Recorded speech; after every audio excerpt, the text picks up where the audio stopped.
महाराज ने एक बड़ा सुंदर उत्तर दिया। बोलते हमारे गुरुदेव एक बहुत बड़ा यज्ञ कर रहे हैं और हम घर घर में जाकर भिक्षा मांगकर उस यज्ञ में आहुति दे रहे हैं, इसमें आपका ही लाभ होगा। इतनी सुंदर बात बोली। इसमें प्रभुपाद ने प्रचार किया ना, घर घर में भेजा भक्तों को, जाओ घर घर में। किसी ने कहा जब कमल का फूल खिलती है क्या होता है, वो भंवरा अपने आप आता है, लेकिन आपको अगर आप भक्ति रूपी फूल खिला है फिर आप दरवाजा दरवाजा पर क्यों आते हो, लोग अपने आप आएंगे ना। तुम लोग किसी ने प्रश्न किया ब्रह्मचारी को, क्या जरूरत दरवाजा दरवाजा कर भी क्या करते। देखो प्रभुपाद क्या कहते हैं, बोले कमल फूल पर खिल गया है, लेकिन जो भंवरा है ना ये सब नाक में रुई लगाकर बैठे हुए हैं। ये भंवरा सब नाक में रुई लगाकर बैठे हुए, इसलिए हम घर में आए हैं आपका रुई निकालने के लिए।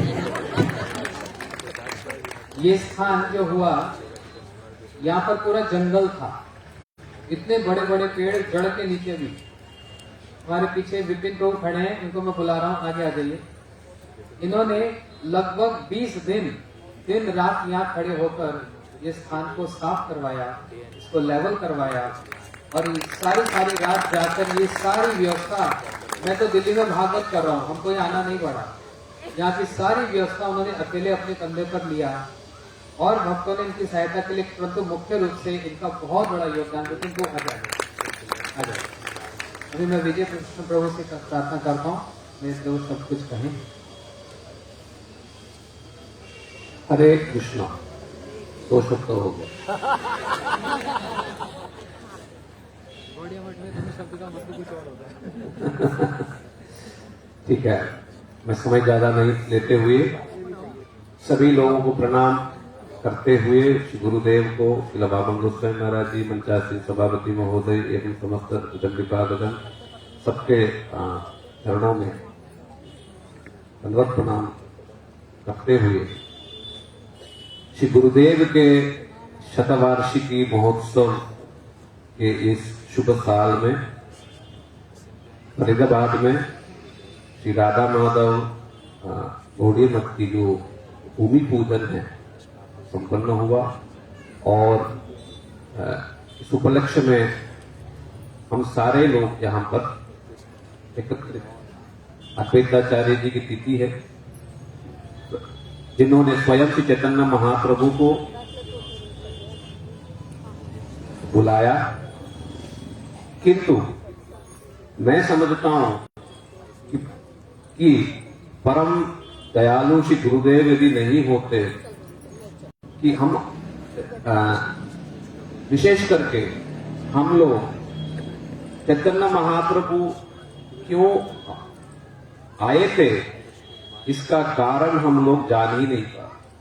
श्री गुरुदेव जो हैं संपूर्ण विश्व में सर्वत्र जाकर के सब जगह यही शिक्षा सबको उन्होंने प्रदान किया कि जगत में चैतन्य महाप्रभु क्यों आए। पूज्य बसीधर महाराज जी 4 कारण कह रहे थे, तो श्री गुरुदेव कहते थे लोगों की ये धारणा है कि चैतन्य महाप्रभु केवल नाम संकीर्तन देने के लिए जगत में आए थे, किंतु ये वास्तव उनका उद्देश्य नहीं था। वास्तव लक्ष्य क्या था? प्रेम रस निर्यास कुरिते आस्वादन, राग मार्ग भक्ति लोके कुरिते प्रचारन। ये दिव्य वाणी श्री गुरुदेव जो है सर्वत्र पूरे विश्व में जाकर के सबको सुनाया। कार्तिक में, नवद्वीप में जब भी जाएं सब समय श्री गुरुदेव सबसे बुलवाते थे कि बोलो चैतन्य महाप्रभु क्यों आए।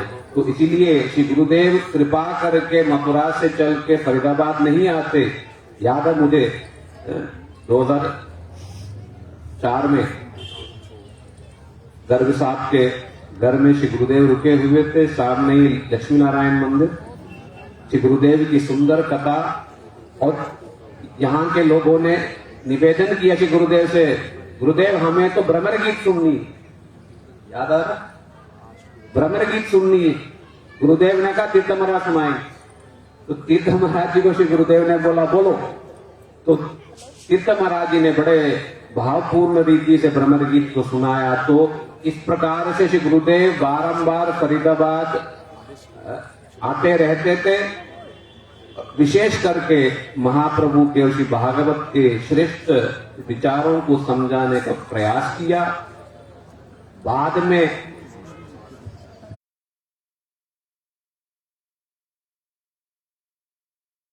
पूज्यपाद श्रीधर महाराज जी, वन महाराज जी, गोकुल चंद्र प्रभु जी प्रयास किया।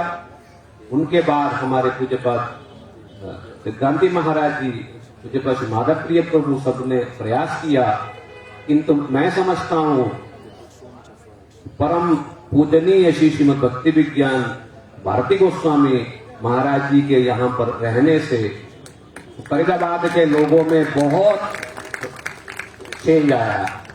पहले ठहराव नहीं था, पहले कथा सुनने की रुचि नहीं होती थी लोगों में, किंतु महाराज जी के यहाँ पर रहने से और सभी लोगों के उनके चरणों की सेवा करने से यहाँ के लोगों में कुछ कथा सुनने की और वैष्णव सेवा करने की कुछ प्रेरणा जगी है। तो मैं समझता हूं पूज्यपाद श्री महाराज जी यहाँ नहीं होते ये दिन शायद देखने को नहीं मिलता। ठीक है, तो इसीलिए वैष्णव संग सब समय चाहिए। और ये धन, ये पैसा तो देखो कमाते रह सकते हैं हम लोग, और पैसा हमको मिल जाएगा, और आज है पैसा और कल नहीं है, किंतु ये श्री गुरु और वैष्णवों की जो सेवा जो है ये बहुत ही मुख्य है, जिससे ही हम परमार्थ राज्य में जा सकते हैं। तो इसलिए ये मठ मंदिर का मूल तात्पर्य क्या है? जहां पर गुरु वैष्णवों की सेवा हो। गुरुदेव ने जिस प्रकार से कहा कि महाप्रभु क्यों आए, वो राग भक्ति प्रेम भक्ति की शिक्षा देने के लिए। तो ये मठ मंदिर इसीलिए कि इस स्थान पर कथा कीर्तन हो, और जिसके द्वारा हम ये महाप्रभु के मूल जो विचार है, दान है, दया है, इस चीज को हम लोग समझ सके। बोलो श्री गुरु महाराज की जय, श्री वामन गोस्वामी महाराज की जय, श्री भक्ति विज्ञान भारती गोस्वामी महाराज की जय, राधा माधव घोड़े मठ की जय, भूमि पूजन की जय, शताब्दी वर्ष की जय, गोट प्रेमानंदे। बड़े सुंदर रूप से विजय कृष्ण प्रभु ने कहा। मैं इस बात को विचार कर ही रहा था और उन्होंने कह ही दिया। फरीदाबाद एक ऐसा स्थान, गुरुदेव का भी यहाँ पर आना हुआ, उनके द्वारा प्रचार हुआ कि लक्ष्मी नारायण मंदिर 16 सेक्टर में गुरुदेव वहाँ कथा करते थे। डॉक्टर गर्ग, इन लोगों ने बड़े सुंदर रूप से, महेश्वरी जी ने और रविंद्र गोयल जी हैं हमारे, सबने मिलकर गुरु जी का एक रथ यात्रा का बग्घी में, पालकी में बिठाकर उनको बड़ा सुंदर एक संकीर्तन किया था। उस समय पूरे फरीदाबाद ने देखा था। और साथ ही साथ हमारे परम पूज्यपाद भक्ति विज्ञान श्री भारती गोस्वामी महाराज जी, वे भी फरीदाबाद में भक्तों की कथा को, आग्रह को देखकर उनको यहीं पर रहने की बड़ी इच्छा थी। महाराज जी यहाँ पर रहते और बहुत हरी कथा कहते हैं। और ये फरीदाबाद ऐसा स्थान जहाँ पर उनकी अप्रकट लीला हुई है, जिस श्री राधा माधव गौड़िया मठ में ही महाराज जी की अप्रकट लीला हुई। वास्तव में इन्हीं परम पूजनीय वैष्णव जन, गुरुजनों की कृपा से ही ये आज ये संभव हो पा रहा है। नहीं तो ये हमारे प्रयास से कदापि संभव हो ही नहीं सकता। ये इन लोगों की इच्छा है। इसलिए पूज्यपाद महाराज